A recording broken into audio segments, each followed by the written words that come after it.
안녕하세요. 네, 안녕하세요. 네, 반갑습니다, 시청자님. 네. 네, 감사합니다. 네, 이번 주 대응하느라 또 고생하셨죠? 네. 네, 어떤 종목이 지금 가장 걱정되세요? 두산 인프라코를 1,950원에. 네, 1,950원이요? 네. 최근에 사셨어요? 네, 최근에 한 일주일. 그 정도? 네네. 네. 근데 11,000원도 지지가 안 되고 한번 올라갔다 그냥 빠지네요. 그래서 이거를 계속 들고 가야 될지, 어느 정도 선에서 빠져나와야 될지. 그래요. 두산인프라 큰 종목인데 이전에도 좀 매매를 해보신 적이 있으세요, 시청자님? 네네. 네, 근데 이번에 좀 생각대로 안 움직이니까 답답하신가 봐요. 네. 네. 북한하고 관계도 있는지 저는 그쪽에 별로 기대 안 했거든요. 근데 얘기가 좀 나오니까 더 욕심이 좀 생기시죠? 네. 네, 알겠습니다. 두산인프라코어 최병훈 전문가님, 아까 우선순위에서 말씀 안 하셨긴 했는데 대북 관련해서 저희가 잠깐 짧게 얘기를 했을 때 그 기대감도 좀 반영이 되신 것 같아요. 주식을 사실 때. 네, 11,000원을 못 남아서 답답하시다고 하시는데 별로 차이가 없어요. 오늘 종가하고 어떻게 할까요? 이 종목은 이제 시작하려고 저항선을 준비하고 있습니다. 뚫기 위해서 장기적인 얘기입니다. 제가 말씀드린 것은. 그러면 이 장기 투자를 할지 단기로 할지의 결정은 장기 투자는 추세적 업황이 개선된다든지 실적이 좋아지면 손해나도 더 사시면 됩니다. 그러면 아무런 문제가 없이 수익이 납니다. 그리고 수익이 났을 때 이게 실적이 좋아지는 주식은 그냥 가만히 있어야지 팔아먹으면 안 되고요. 그래서 이제 시청자분들 지금 10% 갖고 계시죠?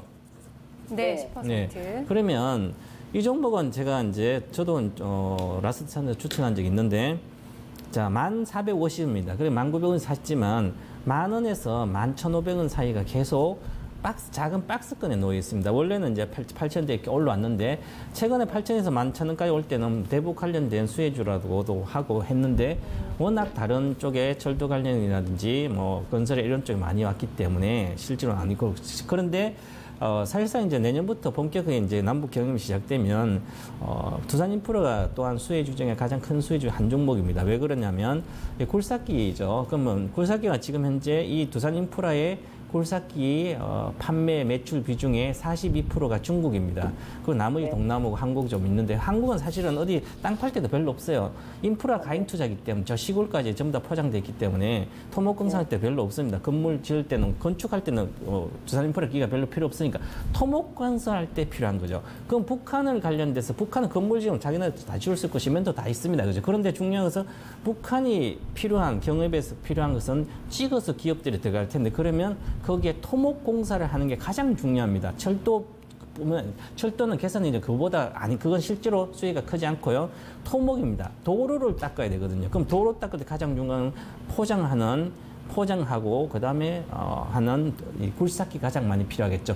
중국을 보시면 중국 시대가 2000년부터 시작해서 10년 동안 중국 시대가 왔을 때 주가는 7년간 올랐습니다. 그 주식이 올라간 게 중국의 가장 큰 도시가 이제 물자를 이동할 때 배가 필요할 때 배가 가장 큰 수혜고요. 그래서 조선시대 왔죠. 그 다음에 굴삭기 가장 또 많이 올라갔습니다. 현대중공업과 두산인프라코. 그러면 북한도 마찬가지 SOC 투자가 일단 되기 때문에 그러면 일단 공장을 짓고 그 다음 도로를 닦아야 되기 때문에 굴삭기 가장 많이 필요하죠. 그래서 지금 현재 중국도 지금 없어서 굴삭기가 못 팔고 있습니다. 두산인프라는 공장 가동률 100%고요. 국내도 마찬가지. 그래서 오히려 시설 증설을 해야 되는데 시설 증설을 안 하고 있습니다. 업체들이. 그렇다는 것은 향후에 내년까지도 계속 이 굴삭기 업황은 좋습니다.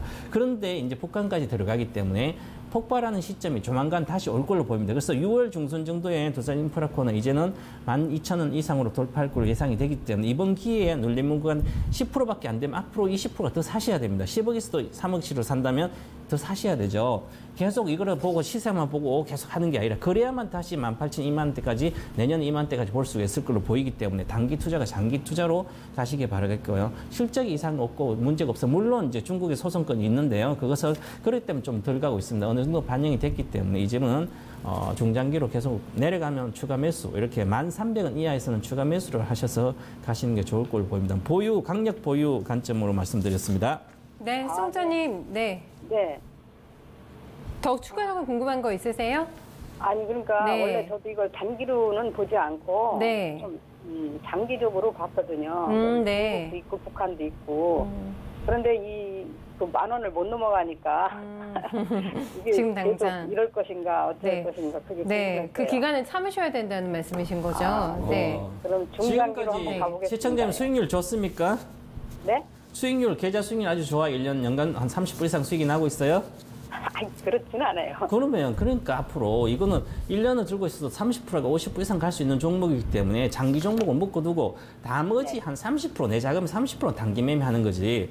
그거는 지금 이제 11,000원이 아무런 의미가 없습니다. 지지선이에요. 월봉 차트를 딱 보시면 이게 지금 이제부터 시작을 하는데 지지선은 어디냐면 여기입니다. 그래서 9,800원 정도가 지지가 되면 그 다음에 폭발할 수 있는 구간이 이제 시간이 많이 걸려 있기 때문에 지금 계속 추세가 이렇게 있죠. 추세가 있는 상태에서 시간이 많이 걸렸습니다. 그리고 지금 현재 60% 정도의 급등할까 말까 그 구간에 있기 때문에 그러면 여기서 거래가 한번 실렸죠.